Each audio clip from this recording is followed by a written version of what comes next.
Hello, my name is Roger Quail, and you are listening to My Life in the Mosh of Ghosts.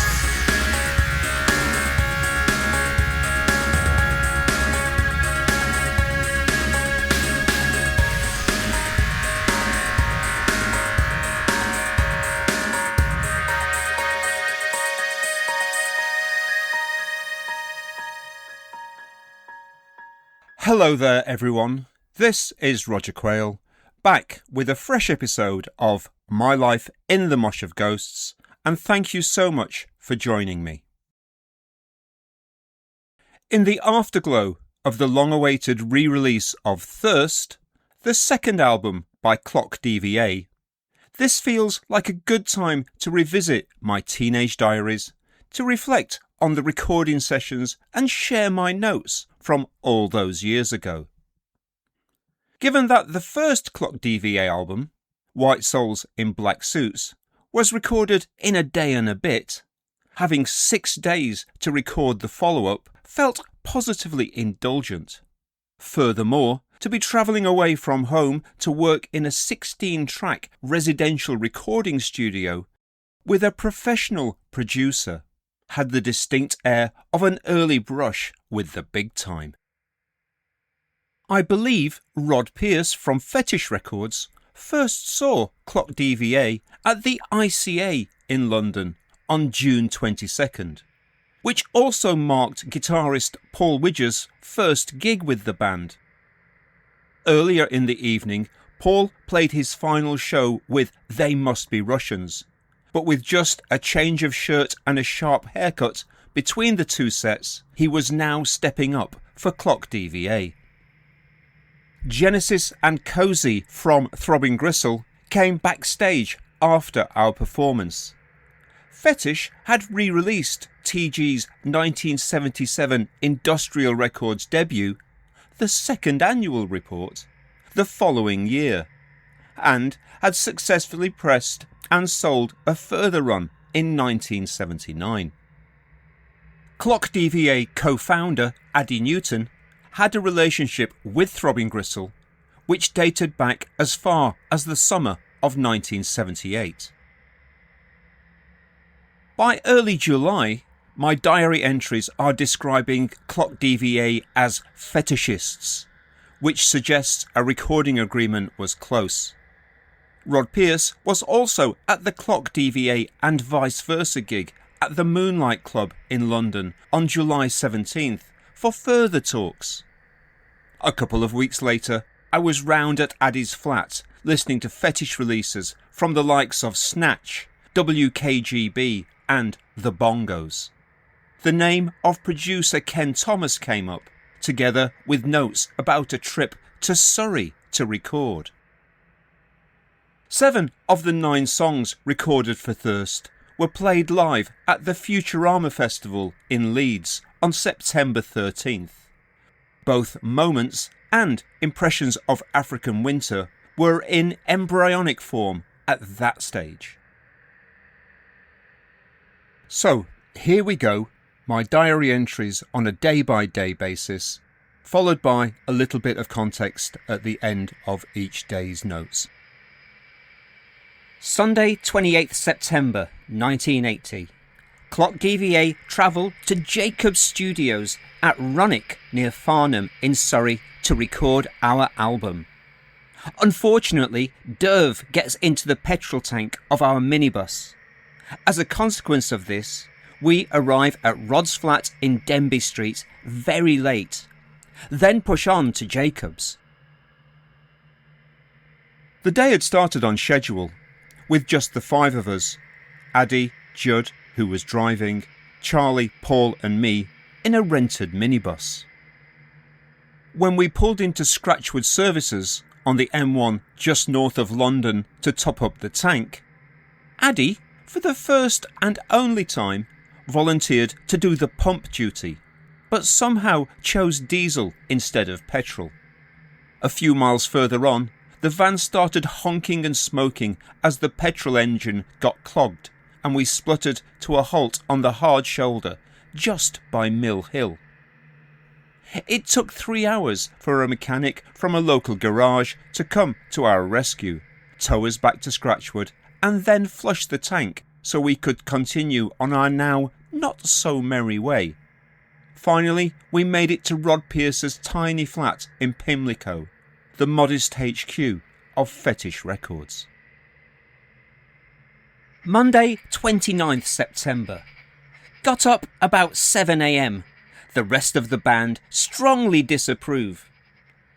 Nowhere to walk to. The studio is very isolated. Working with Ken Thomas, who is producing us. We recorded backing tracks for 4 Hours, Sensorium and Bluetone, followed by North Loop.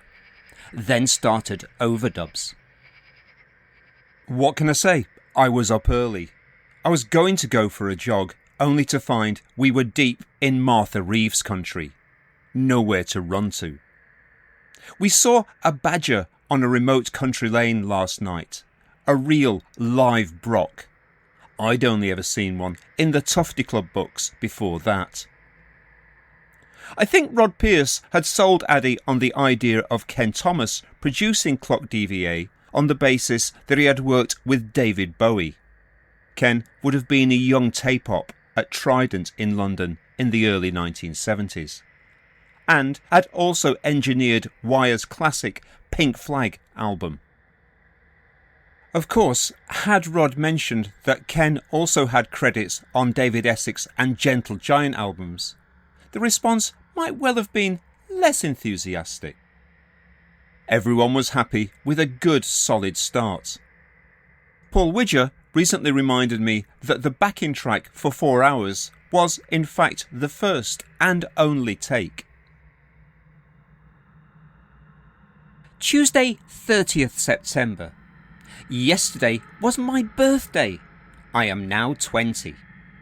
No one made a fuss. Too busy working. A pattern emerges. Rise about midday. Work until 4 or 5 a.m. We recorded Uncertain, White Cell, Moments, Piano Pain and African Winter. More overdubs. Worked very late. Jacobs was owned by Andy Fernbach and his wife, Fran. Andy was a folk blues musician who had released a solo album on Liberty Records in 1969. The couple previously had a 16-track studio called Vivatone in their home. They moved into Ridgeway House, a substantial Georgian farmhouse, in 1980 to set up their new residential studio.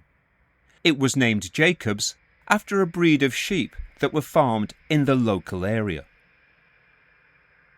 We were living together, eating together, and sleeping in adjacent bedrooms. This would have been the most time we had ever spent together as a band.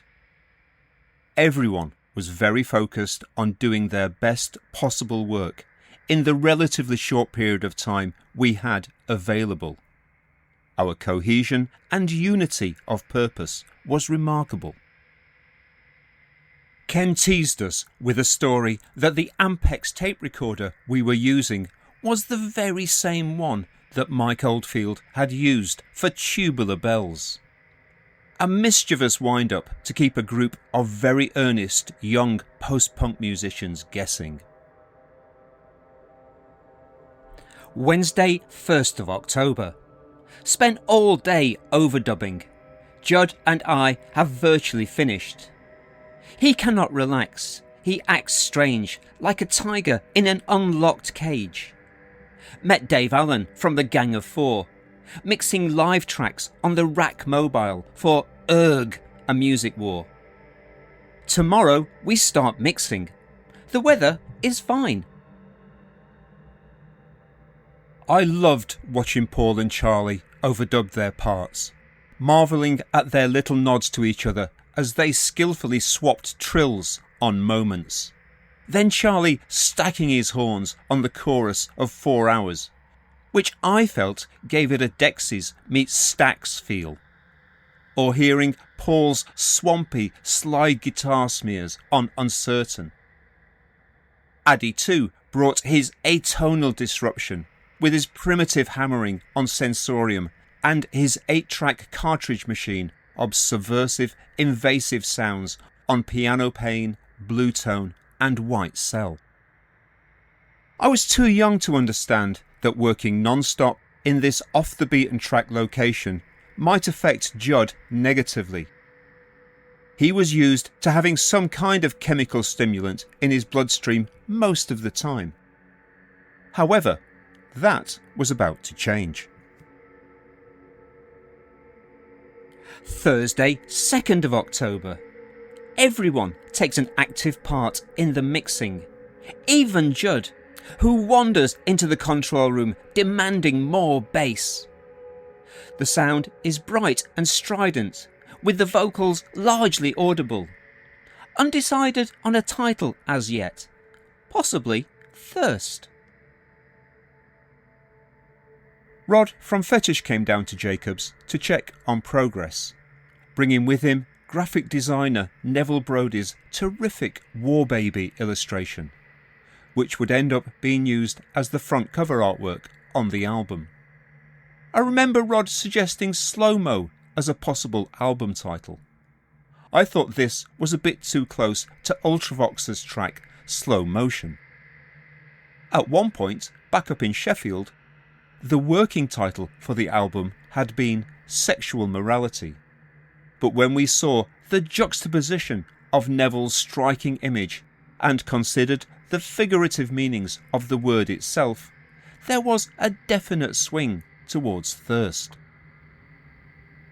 Rod also brought some drugs down from London. Remember, I was still so wet behind the ears that they really should have painted a plimsoll line on my forehead.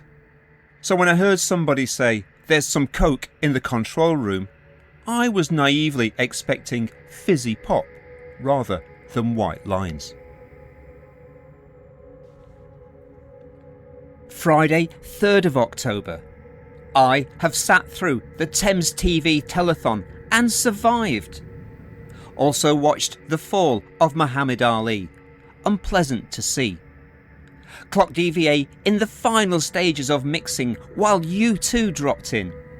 Basically, good guys, despite the music they make. Time is running out. Into the small hours with African Winter. I wasn't a fan of U2 at the time. Bono and The Edge were in the Rack Mobile outside the main studio, mixing their contribution to the Erg, a music war film. They came into the control room for a listen and were really positive and encouraging. To this day, Bono has the firmest handshake of anyone I've ever met. After Thirst was released, I received a lovely postcard from the Virgin Prunes saying they were fans, which suggests to me that Dublin's Lipton Village gang were bigger DVA supporters than we imagined. Much later, with nothing stronger than coffee to sustain me, I sat through the Thames Telethon, a live 10-hour marathon hosted by the unflappable Michael Aspel that went on long into the small hours. Also on TV was delayed coverage of Larry Holmes brutally punishing a sluggish and clearly over the hill Muhammad Ali. Saturday, 4th of October. Finished around 6 a.m.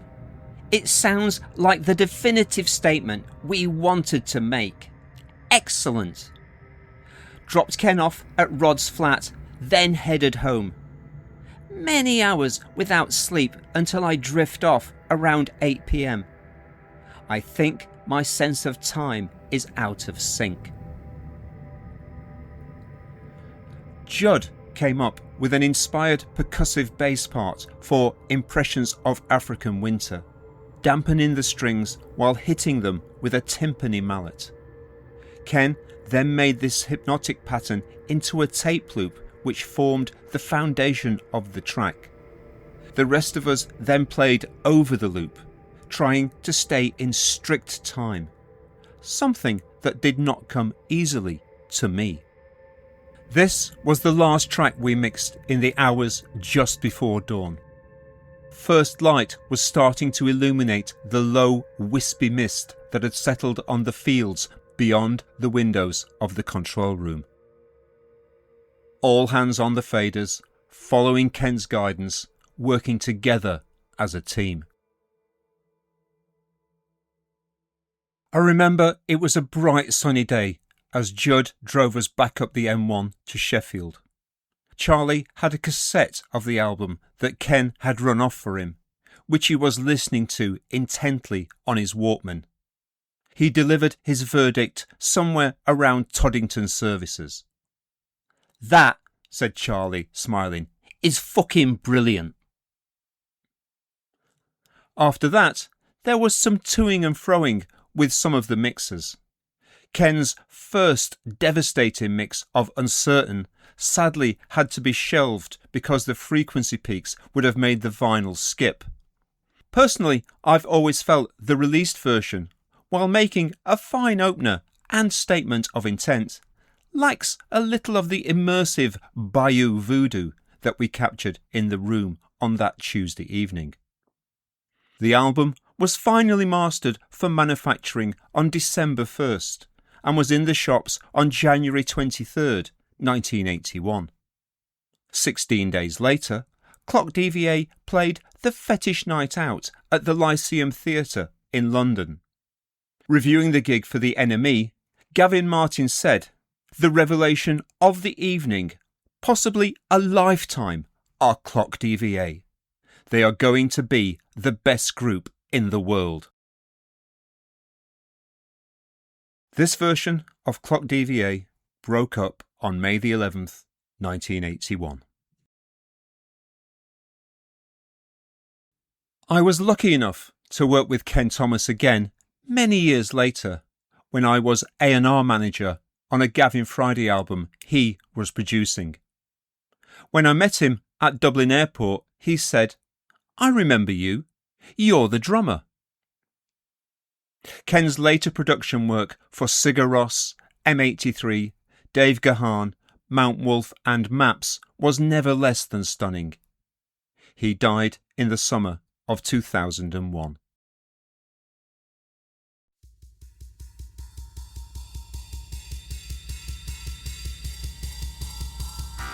You have been listening to My Life in the Mosh of Ghosts. Intro and outro music by Simon Elliott Kemp and artwork by Rionagh. Special thanks on this episode to Paul Widger and Nigel Floyd. Join me again soon for another episode of My Life in the Mosh of Ghosts. But until then, this is your host, Roger Quail, saying thanks for listening and bye-bye.